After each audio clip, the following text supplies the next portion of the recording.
Thank you, Mr. Chairman. So I want to ask about the Republican big, beautiful bill, which will knock about 16 million people off their health care coverage and cut programs that keep groceries cheaper for millions of families in order to try to pay for about $4 trillion in tax giveaways that are mostly going to be sucked up by millionaires, billionaires, and wealthy corporations. So, Mr. Bessent, Secretary Bessent, I'd like to start with a very simple question. Will this bill increase or decrease the deficit? Welcome back to America First. Folks, I'm your host, and this is where we cut through the mainstream media nonsense and tell you what's really happening in Washington. Before we dive into today's topic, make sure to hit that like button and subscribe if you haven't already. We're growing this community of patriots every single day, and your support helps us keep bringing you the truth that the establishment doesn't want you to hear. Today, we're talking about this congressional hearing exchange that's been making rounds, and I've got to tell you, watching this Democrat senator grandstand while completely misrepresenting conservative policy is nothing new, but it's still infuriating every single time. They're varying scoring on that, Senator Warren. You're the Secretary of the Treasury, so I'm asking you, what is your view? Will this bill increase or decrease the deficit? It is my view that over the 10-year window, it will decrease. You know, do you have anybody who agrees with you on this? Yes, ma'am. Let me ask my question. Okay. Every credible independent expert agrees that Trump and the Republicans' big, beautiful bill would add trillions of dollars to the national debt and would not even come close to paying for itself. The nonpartisan Congressional Budget Office, the Penn-Wharton budget model, and the Yale Budget Lab all agree on this, and they're looking at 10-year windows, thank you. So do the Conservative Tax Foundation and Committee for a Responsible Federal Budget, conservative groups. Even Elon Musk and the Wall Street Journal are criticizing the bill for ballooning the national debt. The only people who are saying publicly that it's not going to add to the national debt are you, Donald Trump, the Republicans in Congress. Do you have an independent group that has put forward numbers that disagrees with all of these conservative groups and disagrees with the Wall Street Journal on this? Well, Senator, interesting to see you aligned with Elon Musk, but if I add... You're no more shocked than I am.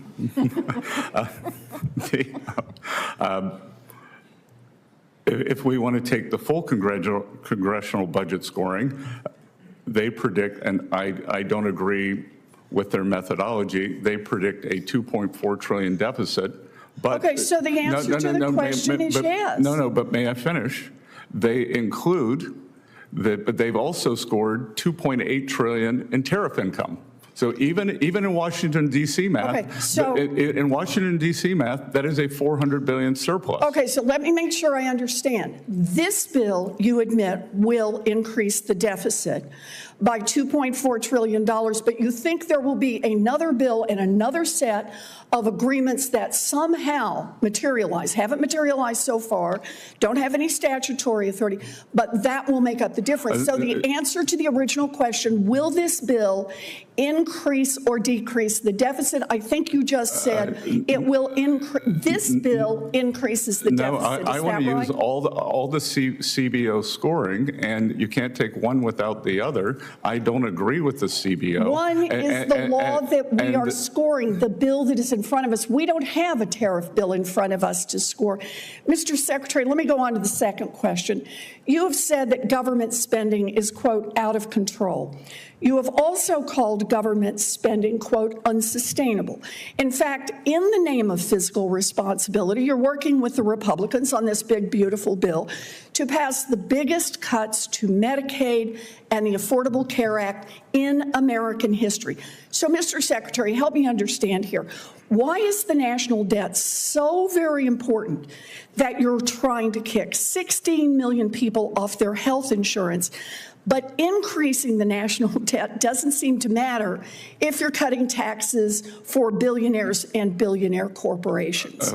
Well, first of all, huge portion of this goes to family-owned businesses that are pass-through entities that are below that level, Senator. And I am sure you share my goals of Main Street prosperity. You know, I'm glad to do tax cuts for people of modest means. The question I'm asking is, why does the deficit not matter to you? We're talking about knocking 16 million people off their health care, but it matters not. It does matter to you if we're knocking people off their health care, but not. Well, first of all, that figure is overstated by 5.1 million. That is amount not attributable to provisions in this bill. So you think it's okay just to knock 10 million people off their health care? First of all, let's set that straight. Work requirements account for 8 million of CBO's claim number. Again, we're creating an economy that promotes and rewards. It's clear, Secretary Bessent, that you don't want to answer the question. No, Senator, I am answering it. No, you're not. And what I want is for Medicaid to be used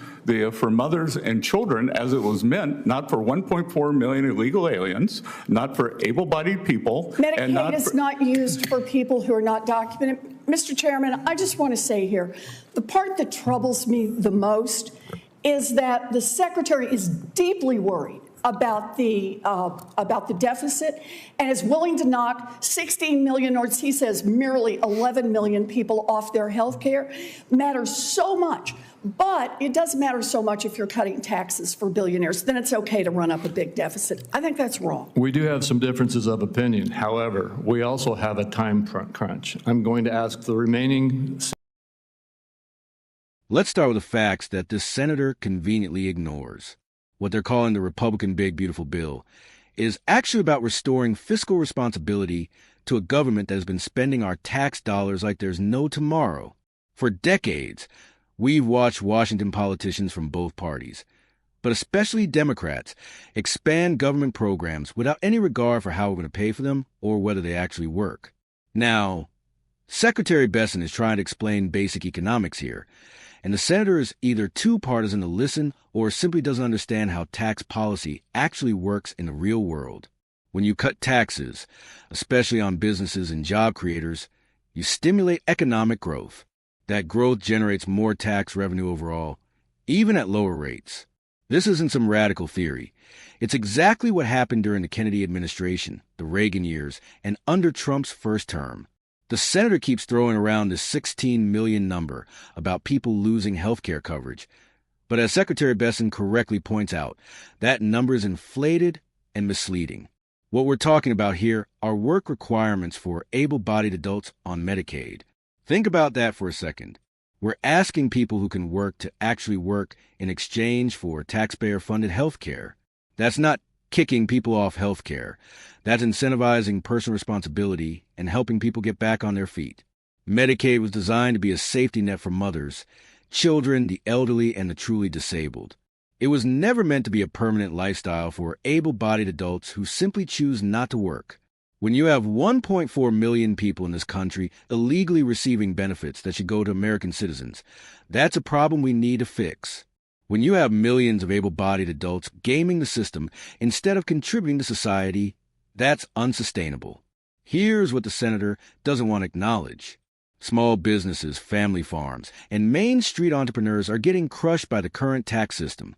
These aren't billionaire corporations. These are the backbone of American communities. The hardware store owner, the local restaurant, the family farm that's been passed down for generations.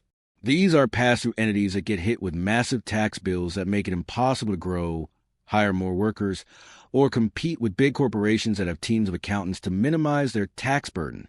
The senator mentions the Congressional Budget Office, Penn Wharton, and other groups, but let's be honest about what these projections really are. They're static analyses that assume the economy stays exactly the same regardless of policy changes. They don't account for economic growth, job creation, or the fact that when people have more money in their pockets, they spend it, invest it, and create more economic activity. Secretary Bessent is absolutely right to bring up tariff revenue. For too long, we've allowed other countries, especially China, to take advantage of us in trade. When we implement fair trade policies that protect American workers and industries, that generates revenue while also bringing manufacturing jobs back to America. That's not just good economics. That's good for national security. The real question we should be asking is why the senator is so concerned about the deficit when it comes to tax relief for American families and businesses, but was completely silent when the Biden administration was spending trillions on Green New Deal boondoggles, paying people not to work during extended lockdowns, and sending billions overseas while American communities were struggling. This is about priorities, folks. Do we want a government that takes more and more your hard-earned money to fund an ever-expanding bureaucracy? Or do we want policies that let you keep more what you earn while incentivizing work, innovation, and personal responsibility? The health care system we have now isn't working. Obamacare promised you could keep your doctor and your plan, and that was a lie. It promised to reduce costs, and instead, premiums skyrocketed. What we need is real healthcare reform that increases competition, reduces regulations that drive up costs, and gets government bureaucrats out of the doctor-patient relationship. Work requirements aren't cruel, they're compassionate. When you help someone transition from dependency to self-sufficiency, you're giving them dignity, purpose, and a future. When you create a system that makes it easier to stay on welfare than to work, you're trapping people in poverty. The senator talked about billionaires and wealthy corporations, but here's the reality. The wealthy will always find ways to minimize their tax burden. They have accountants, lawyers, and offshore strategies.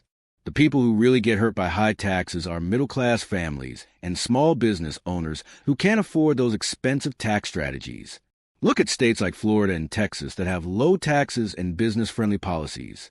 They're growing, creating jobs, and attracting families and businesses from high-tax states like California and New York. That's not a coincidence. That's proof that conservative economic policies work. We need to get back to the founding principles of this country: limited government, individual liberty, and personal responsibility.